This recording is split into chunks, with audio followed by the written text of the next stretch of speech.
उसमें महाराज युधिष्ठिर का रोल करने वाले अच्छा, सम्मानीय गजेंद्र चौहान जी, अच्छा, जो स्वयं राजसी यज्ञ कराते हैं महाभारत में। और उन्होंने भी हमें बॉम्बे बाकायदे फ्लाइट से बुला करके और अपने ही घर पर सपरिवार यज्ञ संपन्न करवाया। मैं जैसे काली महाविद्या का जानकार हूं और यही मेरे पास माँ की शक्ति है। माँ की शक्ति के आधार पर कई लोग मेरे पास आते हैं, तो अब जनमांग तो होता नहीं है, तो कई लोग आ जाते हैं मेरे पास कि गुरुजी जनमांग नहीं है, तो मैं कह देता हूं अब बैठ जाओ, तुम्हें कुछ बताने की आवश्यकता नहीं। काय के लिए आए हो, किस लिए आए हो, परेशानी क्या है, ये मैं उनको वहां बता देता हूं। अच्छा, अपने आप बिना जाने आप हाँ, कोई उनसे चर्चा नहीं। तो ये माँ की शक्ति का प्रभाव है कि मेरे ऊपर जो कृपा है माँ की। नमस्कार महाराज जी। नमस्कार। आपका लास्ट जो पॉडकास्ट था वो काफ़ी सराहनीय रहा लोगों के बीच में। कर्मकांड के ऊपर आपने काफ़ी लोगों को बताया, जी जी। तो काफ़ी जानने को मिला। आज उसी का हम अगला भाग करने जा रहे हैं आपके साथ में। तो सबसे पहले हम जानना चाहते हैं कि ये पूजा पद्धति कर्मकांड की शुरुआत हुई कहाँ से? देखिए, आवश्यकता ही आविष्कार की जननी है। और जैसे जैसे हमारे सनातन धर्म में हमारे ऋषियों ने देखा कि उस समय राजयुग युग चल रहा था, राजाओं का ज़माना था, और सतयुग से देखा जाए त्रेता द्वापर कलयुग जो भी है, और जब से आपने देखा है कि जैसे ही आवश्यकता पड़ी, राजाओं को कोई ज़रूरत पड़ी तो ऋषियों के पास पहुँचे। अब ऋषियों के पास ही ये ऋषि मुनि जो तपस्वी थे, उनके पास वैदिक ज्ञान था, पुराणोक्त नियम थे उनके पास, और वहाँ से अनुष्ठान चालू हुआ। जैसे मैं आपको चर्चा करता हूँ, सतयुग में रघु जो सूर्यवंश से फिर रघुवंश कहलाया, दिलीप महाराज जिन्होंने अश्वमेध यज्ञ किया, अब उसी वंश में देख लीजिए सूर्यवंश के अनुसार, तो वो अब रघुवंश हो गया। तो वो उस वंश में आप देखिए कि चक्रवर्ती नरेश महाराज दशरथ, अब उनके यहाँ पुत्र की कमी थी, तो पुत्र कामेष्ठी यज्ञ कराया। श्रृंगी ऋषि के आश्रम में गए अपने गुरु वशिष्ठ की आज्ञा पा करके, और अब द्वापर में आकर के देखते हैं तो महाराज युधिष्ठिर ने राजसी यज्ञ कराया। तो कहने का तात्पर्य है, जब जैसी आवश्यकता हमारे लोगों को पड़ी, वैसे यज्ञ पद्धति शुरुआत हो गई। अभी जैसा कि आपने बताया कि वैदिक काल में तो ये यज्ञ हवन कारगर थे, क्योंकि उस समय वैदिक समय चल रहा था, उस समय पूजा पद्धति और सनातन धर्म का काफ़ी प्रचार प्रसार था। लेकिन आज के समय में जब हम कहते हैं कि साइंस का ज़माना है, विज्ञान का ज़माना है, जिसमें जब किसी को संतान नहीं होती तो वो IVF करवा लेता है, इस तरह की पद्धतियाँ अवेलेबल। तो आज इन यज्ञों का, या कह सकते हैं, आपने बताया पुत्र कामेष्ठी यज्ञ के बारे में बताया, तो आज इनका कितना महत्व बचता है? देखिए, विज्ञान और सनातन का जो ज्ञान है, यानी कि जिस चीज़ की खोज हो गई है वो तो आपका विज्ञान हो गया, और बकाया अभिज्ञान और विवेक का भी बारंबार है। आपने IVF का ज़माना बताया कि IVF का ज़माना है, अब पूजा पद्धति की क्या आवश्यकता है? तो जब ईश्वरीय कृपा होती है तो IVF की कोई ज़रूरत नहीं है। और कितने IVF फेल हो गए, और विज्ञान टेक्नोलॉजी इसके सामने नतमस्तक है। मान लीजिए कि आज हम हिंदुस्तान में बैठे हैं, तो हिंदुस्तान से ज़्यादा टेक्नोलॉजी में जापान आगे है, पर वहाँ क्यों जनसंख्या नहीं हो रही भाई? वहाँ शादी के लिए, पुत्र के लिए कितना प्रेरित कर रही है सरकार। हमारे हिंदुस्तान में जनसंख्या नियंत्रण करना चाहिए, विश्व में सबसे नंबर 1 हो गया। तो कहने का तात्पर्य है कि ये यज्ञ अनुष्ठान अगर करवाए जाएं और सही नियम से, पद्धति से किए जाएं, तो ये विज्ञान से बहुत बड़ा, बहुत आगे है और इनका चमत्कार है। तो ऐसा कोई एक्सपीरियंस किया, कह सकते हैं, ऐसा कोई अनुभव आप साझा कर सकते हैं, ऐसा किसी ने यज्ञ करा हो और उसको पुत्र प्राप्ति हुई आज के समय में? हाँ, एक आचार्य जी थे, और उनके वो प्रोफेसर थे, और उनकी करीब आयु जो है 50 से ऊपर थी। और उन्होंने हमसे कहा कि चूंकि उनके यहाँ संतान नहीं थी और प्रोफेसर थे, तो निश्चित ही कि ये इतनी संपत्ति, हमने इतनी मेहनत की, कोई नहीं है वारिस, तो जरूर बुलाया, चर्चा की हमसे।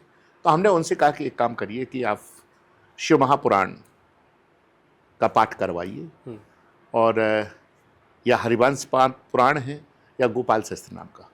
तो बोले आप जो भी चाहें। तो उन्होंने गोपाल सहस्त्र नाम का पाठ कराया और शिव महापुराण हमें दान की। तो आप विचार करिए, कई बार वो IVF की तरफ गए और फेल हो गए, और ये चमत्कार समझो या ईश्वरी कृपा समझो कि आज उनके यहाँ संतान है। तो ये यज्ञ संपन्न कराने के कुछ समय पश्चात ही उनको हाँ, संतान की प्राप्ति होगी। बिल्कुल, ये सत्य है। और उसके पहले उन्होंने आईवीएफ और साइंस की भी मदद ली, डॉक्टरी इलाज भी कराया। पूरा विज्ञान का पूरा, मैं ये तो कहता नहीं हूँ कि आप अस्पताल ना जाइए, खुले हैं और खुली छूट है, कोई बस तो है नहीं है, न किसी को मनाही है, और लोग प्रयास तो कर ही रहे हैं। सबसे पहले तो विज्ञान तरफ ही जाते हैं। सबसे समस्या बात जाती है कि किसके पास जाए, किसके पास ना जाए। असल और नकल में लोग भ्रमित हैं। तो मैं आपको कहता हूं कि जब तक आप पूरी तरीका से बिना जाने छान के पानी पियो और जान के गुरु बनाओ। जब सही व्यक्ति आपको मिल जाएगा और सही जानकार व्यक्ति मिल जाएगा तो आपकी समस्या का समाधान भी हो जाएगा। तो ऐसा कोई बड़ा नाम है जो आपका यजमान बना हो, जिसने आपकी ये सेवाएं ली हों यज्ञ वाली? देखिए, यज्ञ वाली सेवा आपने चर्चा की तो जो महाभारत है, तो पुरानी जो महाभारत है, महाभारत जो टीवी में हमने देखी। हाँ, टीवी में जो आपने देखी है। हाँ। और उस महाभारत में जो रवि चोपड़ा वाली महाभारत है, उसमें महाराज युधिष्ठिर का रोल करने वाले अच्छा, जो सम्मानीय गजेंद्र चौहान जी, अच्छा, जो स्वयं राजसी यज्ञ कराते हैं महाभारत में, और उन्होंने भी हमें बॉम्बे बाकायदे फ्लाइट से बुला करके और अपने ही घर पर सपरिवार यज्ञ संपन्न करवाया और आशीर्वाद भी ग्रहण किया। तो ऐसी क्या समस्या उनके साथ आ गई थी जो उनको ये यज्ञ करना पड़ा? क्योंकि बताया जाता है कि इस तरह के यज्ञ जब हम किसी प्रकार की परेशानी से ग्रस्त होते हैं तो हम यज्ञ और ये सब चीज़ें कराते हैं, अनुष्ठान कराते हैं। देखिए, सबसे बड़ी बात यह है कि कुछ तो व्यक्तिगत समस्याएं होती ही हैं और कुछ जिज्ञासाएं होती हैं।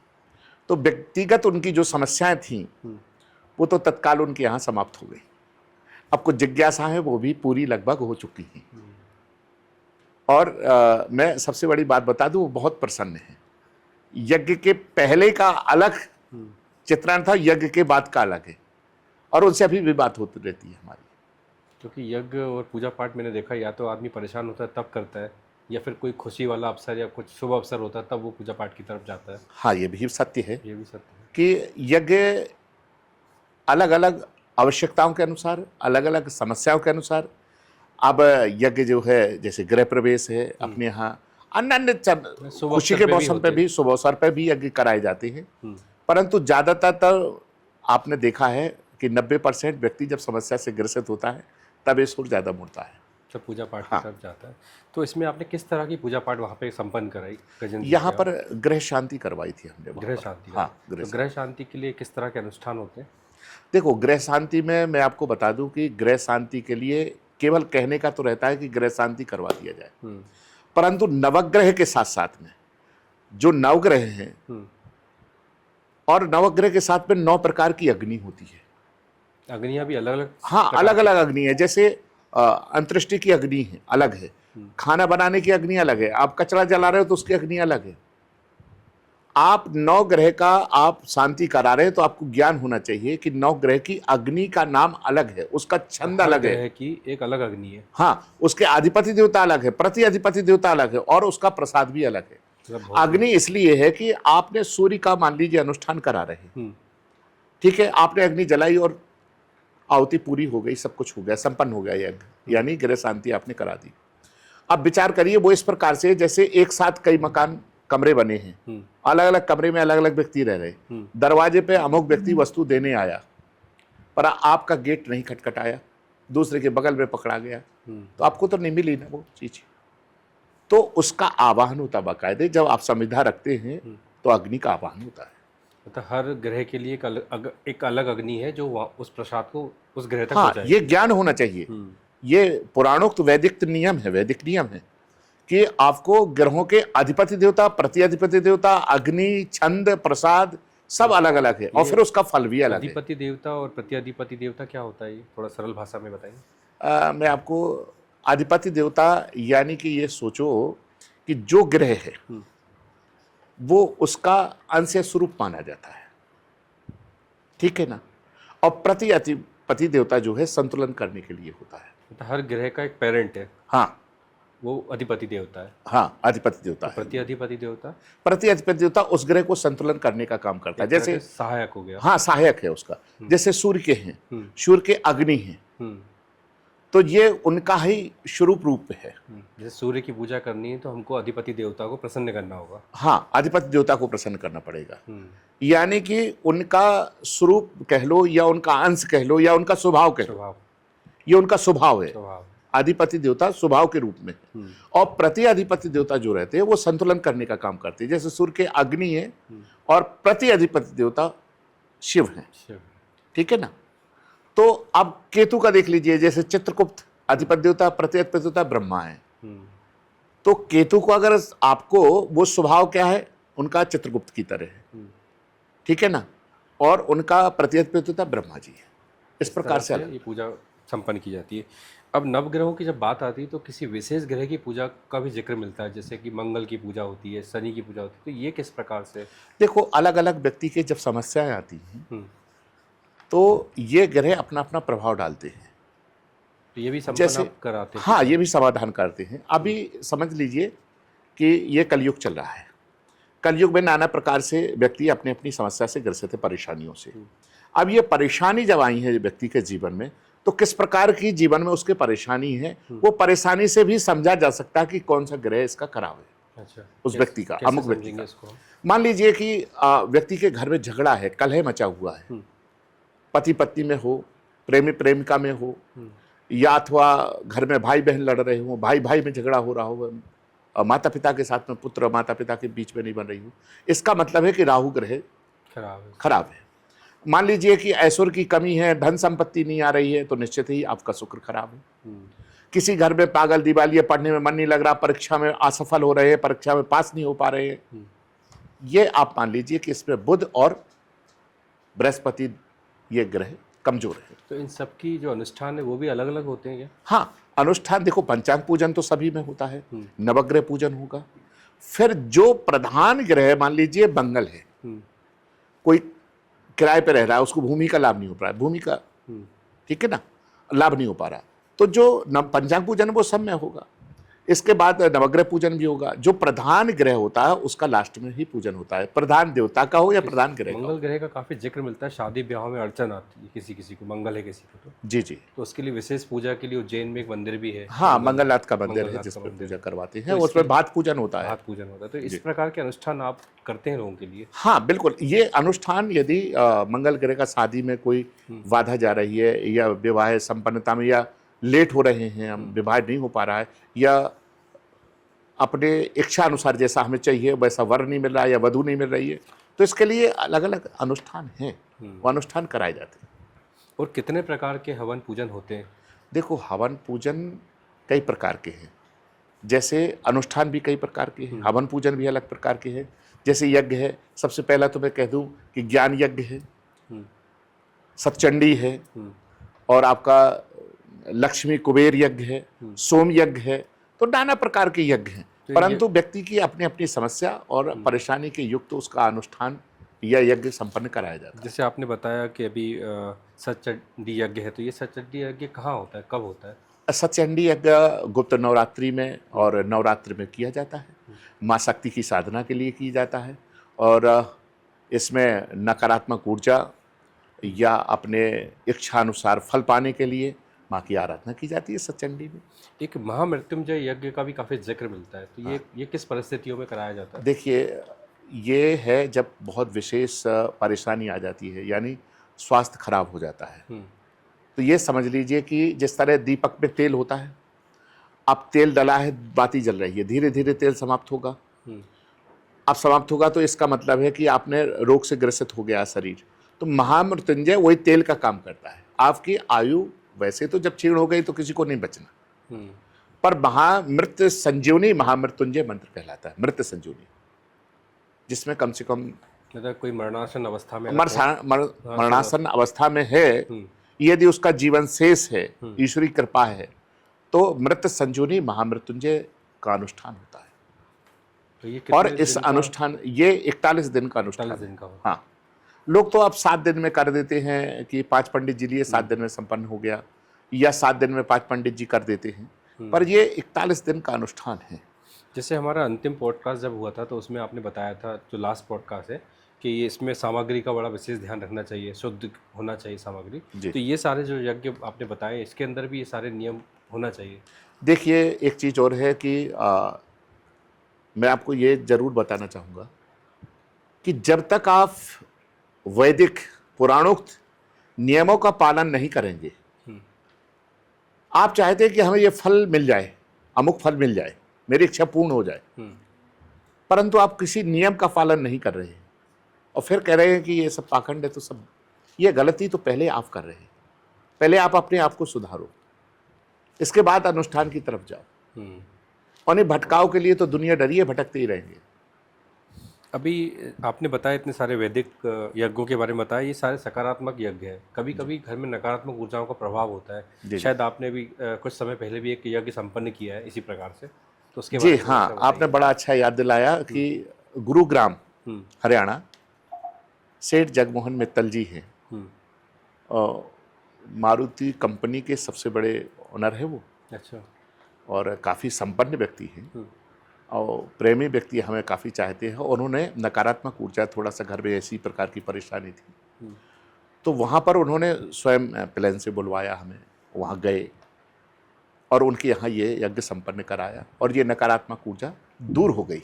आज वो प्रसन्न है।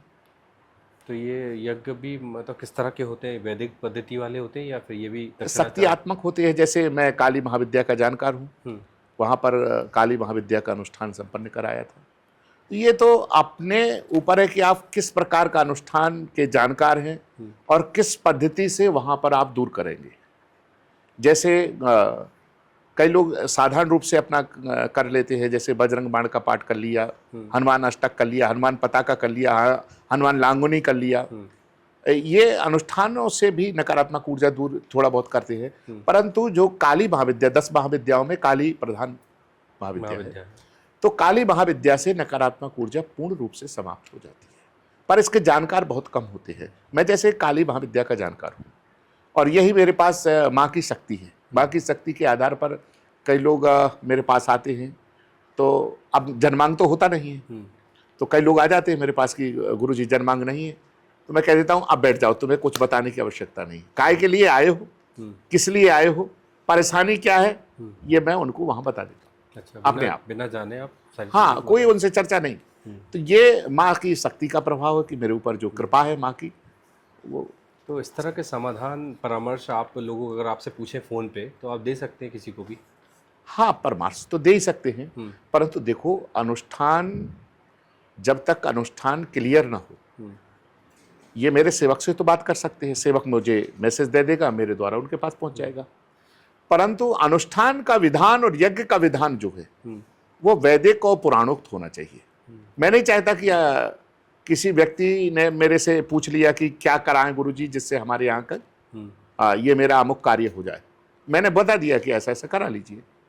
अब उसने कराया, फिर फोन किया कि गुरुजी अभी नहीं हो पाया, तो किससे कराया, कैसे कराया, किस सामग्री का उपयोग किया, मैं साफ बोल देता हूं कि भैया बताना मेरा काम है, अब आप पुराणोक्त नियम के अनुसार जो मैं लिख के दे रहा हूं वैसा कराना। तो इस तरह के जो अनुष्ठान है उसके लिए आपसे संपर्क कोई कैसे कर सकता है? देखो, जो स्क्रीन पर नंबर फ्लैश हो रहा है, इस पर कॉल करके मेरे सेवादार से बात करें और सेवादार से बात करके बुकिंग ले, उसके द्वारा ये संपन्न करा सकते हैं। अभी देखा गया कि लोगों के पास समय का बड़ा अभाव रहता है, तो इस तरह के अनुष्ठान क्या ऑनलाइन भी संपर्क किए जा सकते हैं?